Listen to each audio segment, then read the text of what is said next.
Alright, so let's create the thing that all horror games have, the flashlight. So let's open up our L1 character right here. So what we want to do is add a spotlight to our camera. So we search for spotlight, we can add it, and let's put it under our camera.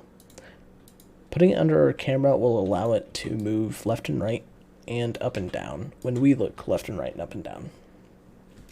Let's also change the transform to 0 so it's perfectly in our camera. Now if we were to hit play, we can now see we have this light connected to our camera. It makes much more apparent when we go near walls. Okay, but this doesn't look much like a flashlight.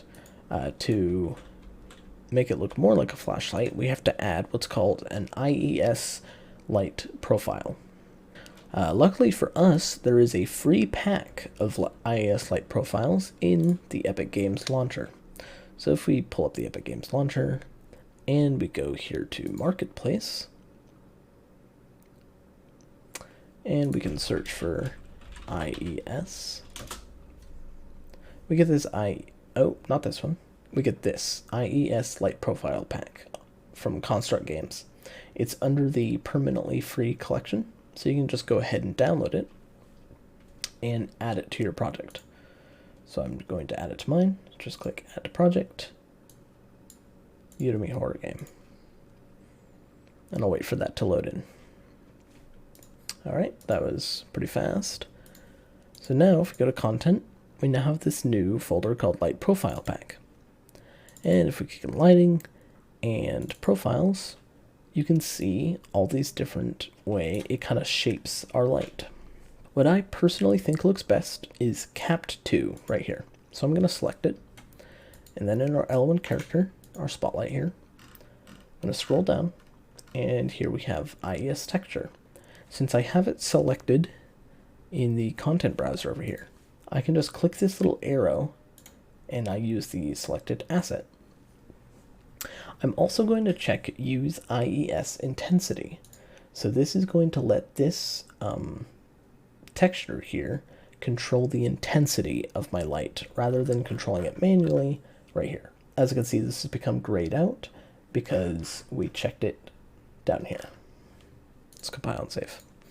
If you want to change the degree of the intensity, we can, or the scale is a better word, we can change it here. So if we were to hit play right now, we have our spotlight, and as we get closer we can kind of see how it gets more intense based off the different sections of our flashlight. If we were to bump this up to say like something drastic like 5, you can see it's a lot more intense. And it gets very washed out when we get close to walls. I'm going to leave it at the default of 1. I will, however, change the attenuation radius to 1200 so we have a bit farther of a reach. So lastly, the flashlight here seems a little static. It's perfectly centered to our camera and it follows us perfectly. We want to make it look a bit more natural. So we're going to add what's called a spring arm. So under the camera, we're going to add a component called spring arm.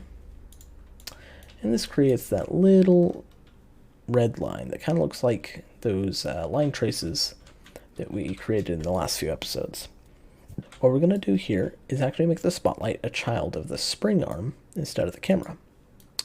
Now this actually attaches the spotlight way over there at the end of the arm right there. So we need to adjust the arm.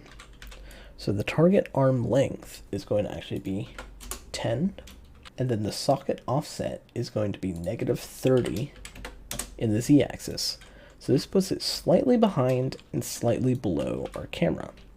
I feel like this makes it look a bit more like it's in our arms rather than coming straight out of our eyeballs. We can see how that looks when we press play. It's very hard to see a difference at the moment, but this isn't actually the main reason we attached a spring arm, because you could just change the location of the spotlight itself. The main reason we have a spring arm is if we go down, we can select Enable Camera Rotation Lag. Turn that on. Now this is what really sells the magic for me. If we go ahead and hit play now, there's going to be a bit of a lag between our camera movement and the flashlight movement. As you can see right there, the flashlight takes a second to catch up with us. This gives it a much more natural feel and makes it seem much more alive, in my opinion. You can change the speed of the lag with this camera rotation lag speed. I really like the default, so I'm not going to touch it. But for, well, I guess for a default example, I can show you. If it's 5, it's a little slower. It takes a little longer. And if it's 20, it's much faster. Almost non-existent. I like 10. And we can do one more thing right before we wrap this one up. If we go to project settings, down to input, we can create a action mapping for flashlight toggle, and we can make it F, close the gamepad, make it F on the keyboard, and just create a input flashlight toggle. And we can just toggle our spotlight on and off. So we can set visibility. Pressed, we want to set it to false. And we can get visible and create a branch. So if it is visible, we turn it off. And if it's not, we can copy and paste this and turn it back on. And make sure we plug this into the target. Cool. So now if we go back to our level, we have our lag. If we hit F, it turns it off. F again, it turns it back on. We can now toggle it. Alright, that'll be it for this episode.